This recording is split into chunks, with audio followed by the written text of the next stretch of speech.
Buenos días, buenas tardes. Bien, bueno, yo voy a introducir esta mesa redonda, que ahora vamos a tratar un poco de rehabilitación de edificios y establecimientos. Y tenemos aquí a tres, bueno, tenemos a lo mismo uno, pero vamos. Tres prestigiosos arquitectos, y os voy a dar unas pequeñas pautas que empezamos.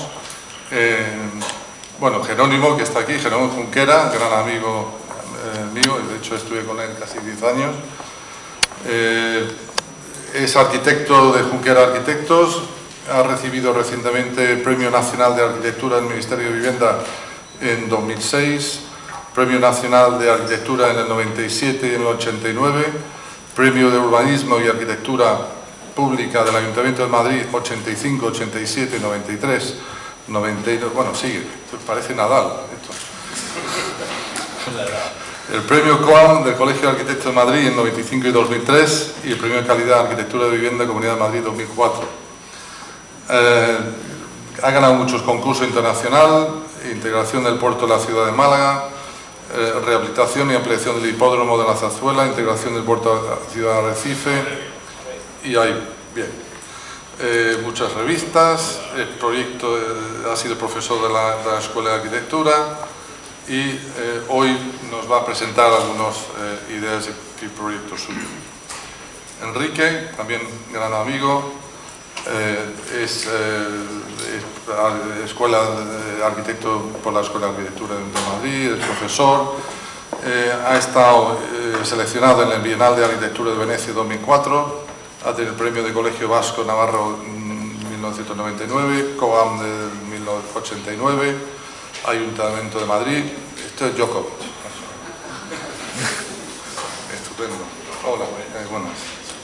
Y los proyectos que conocéis es el Torre de Sacir Vallehermoso en la Ciudad Deportiva Real Madrid, Torres Residenciales en Chamartín y la intervención urbanística en el Manzanares, que conocéis también. Y Ignacio García Vinuesa, también arquitecto, monta su propio estudio, y me gusta también que comience su asociación llevando a cabo el mausoleo de Lola Flores con el arquitecto Juan Sobrino, dedicado al interiorismo como restaurantes como el Thai Gardens, que reconocimiento por mucha crítica. Está nombrado miembro de la Real Academia de Gastronomía de Madrid y ha realizado muchísimos proyectos residenciales, restauración, y solo en restaurantes cuenta con más de 150 restaurantes a nivel internacional. Tenéis rapidito. Hablar de rehabilitación yo creo que es casi inabarcable. O sea, que lo que he hecho ha sido seleccionar una serie de ejemplos que yo creo que son suficientemente claros como para que, si vamos deprisa, tampoco importe mucho, porque cuentan mucho ellos solos. En todo caso, sí quisiera comentar que en Alemania el 60-65% de los proyectos que hacen los arquitectos son rehabilitaciones, intervenciones o como se le quiera llamar. En España es un 15%, lo cual quiere decir que probablemente el cambio sea muy notable y sea en un futuro inmediato pues uno de los trabajos más frecuentes para los arquitectos.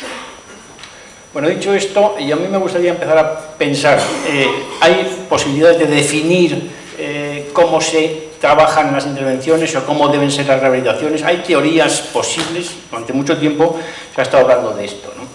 Yo creo que no, yo creo que cada caso es distinto y que cada caso se debe enfocar pues como los proyectos, ¿no? Un análisis y una respuesta lo más acertada posible, ¿no?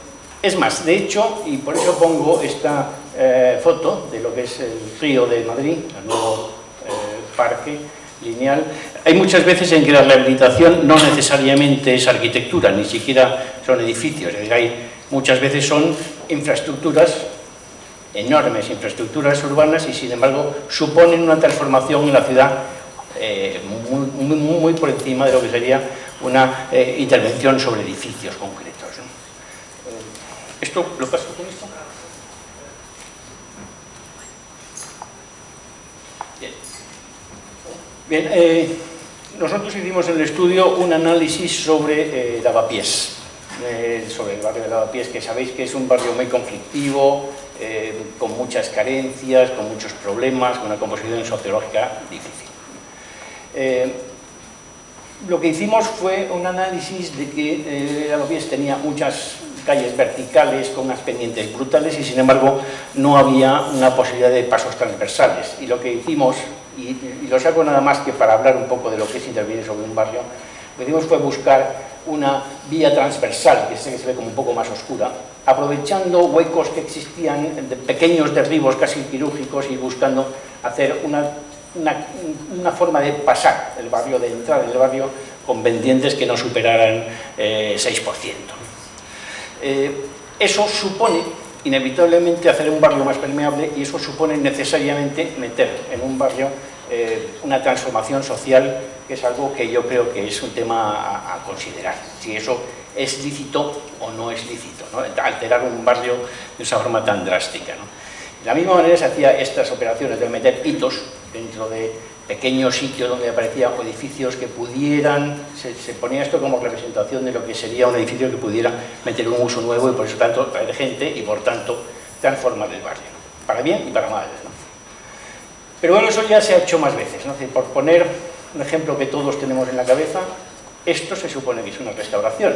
A mí me parece un edificio que está muy bien, no es crítica en absoluto, pero desde luego la utilización del edificio que se suponía que había que conservar está claro que es muy formal, ¿no? Y consigue transformar mucho el barrio, ¿no? Otro edificio que supongo que tenemos en la cabeza todos sería este.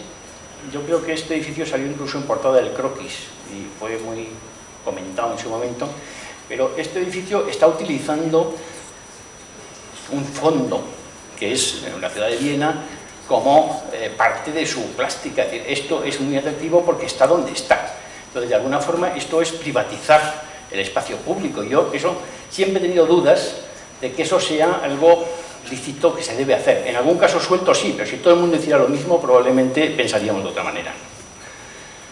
Últimamente se ha visto algunos ejemplos de edificios en que las intervenciones han sido, si se quiere, más respetuosas, más cuidadosas, ¿no? Esto tendríamos, por ejemplo, el Neues de Berlín, que utiliza materiales con coloraciones parecidas, pero que no son iguales, formas que son parecidas, pero que tampoco son iguales, y sin embargo consigue poner en valor un edificio que estaba abandonado durante muchísimos años, después de la guerra, y que se está interviniendo con un criterio casi en la línea de lo que sería la ortodoxia italiana de la restauración, de conservar, congelar, etc., ¿no?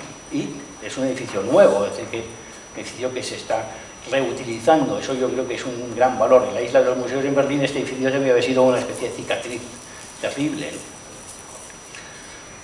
Otro ejemplo, este es, si se cabe más claro, ¿no? Es Moneo. Bueno, esto es un concurso, supongo que todos recordáis, aquí hubo un concurso, se llamó Muchos Arquitectos, ganó Moneo y ganó con esta propuesta que yo creo que es muy clara. Es decir, Moneo hace aquí un trabajo de renunciar a todo protagonismo y completa un edificio con esa idea de que los edificios son más importantes que los arquitectos, de alguna forma.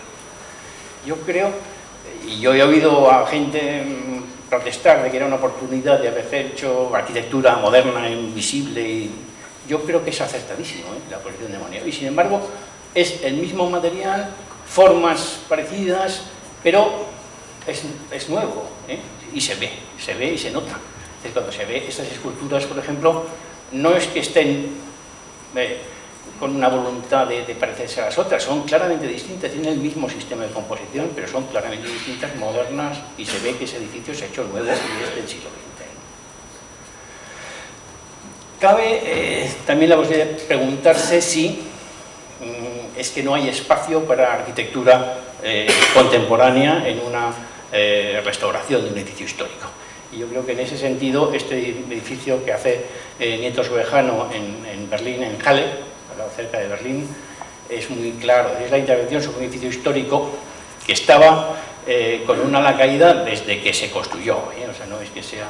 Y ellos hacen esa pieza que sujetan con la mano, que sencillamente posan encima del edificio y consiguen unos efectos sorprendentes, una cubierta que juega con las cubiertas de la zona, por la forma, que da un skyline distinto en la ciudad de Halle, que atrae gente, que es un revulsivo para la ciudad, pero que al mismo tiempo sí juega con todas esas cosas más clásicas de diferenciarse, pero formar parte del edificio.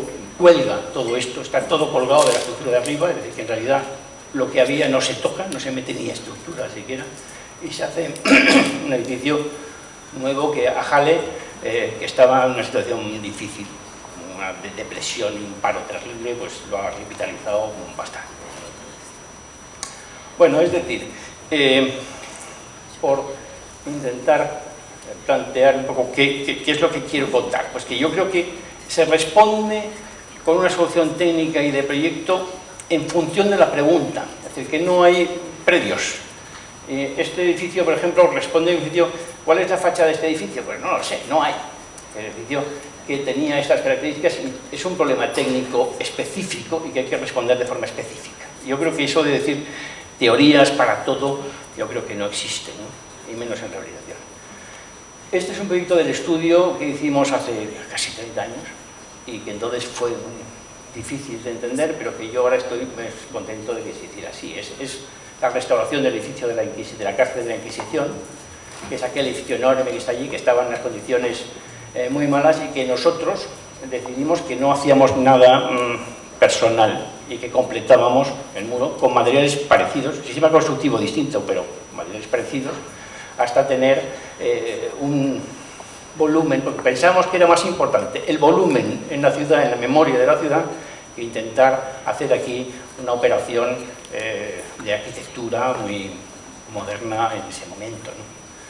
Metíamos un núcleo fuera, restaurábamos, hacíamos cornisas copiando las que existían, solo los gruesos de los muros, los gruesos de las piezas de arquitectura eran distintas, pero utilizábamos otros materiales, hormigones que picábamos para que partieran piedras, pero en el fondo cedíamos un poco todo el protagonismo al edificio inicial.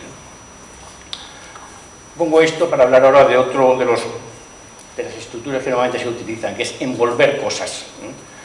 Cuando estamos un poco con problemas, muchas veces los arquitectos lo que hacemos es envolvemos lo que hay, ¿no? Este edificio de Herzog creo que es muy claro, ¿no? El edificio de arriba ya empezaba a estar un poco pasado, un poquito viejo, y les encarga una remodelación del edificio. El sentido lo que hacen es que el edificio lo mantienen, la estructura la mantienen y lo envuelven con una piel capaz de ir dando prestaciones que el edificio no tiene, mejorando, evidentemente lo arreglan por dentro, núcleos, etcétera, pero bueno, esta es la operación clara, ¿no? La operación conceptual es esa, ¿no? Hacer esta segunda piel que envuelve al edificio anterior.